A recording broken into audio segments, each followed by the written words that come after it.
आपल्यापैकी किती जणांना सतत पाठदुखी, कंबरदुखी, मानदुखी असे आजार होत राहतात.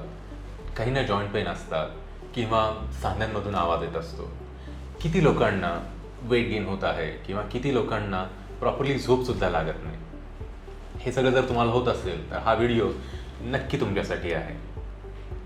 मी doctor Sumeer Ghoderao, an orthopaedic surgeon at Medipoint hospital, Chandannagar, Pune.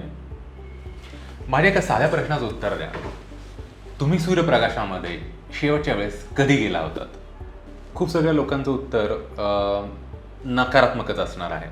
वाढत्या वयामध्ये होणारे आजार आजकाल तरुणांना लवकर व्हायला लागले आहेत आणि याची कारणं फार साधी आहेत. सूर्यप्रकाशाचा अभाव, sedentary lifestyle, desk job, properly झोप न घेणं किंवा एक्सरसाइज न करणं, ही सगळी महत्त्वाची कारणं आहेत.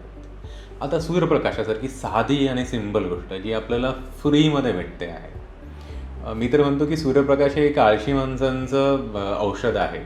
याला तुम्हाला विकत घेण्याची सुद्धा गरज नाही. सूर्यप्रकाशामध्ये फक्त तुम्हाला व्हिटॅमिन डीच नाही भेटत, तर त्याच्यामध्ये बऱ्याच अशा काही गोष्टी आहेत की तुमची ओव्हरऑल हेल्थ चांगली करतात.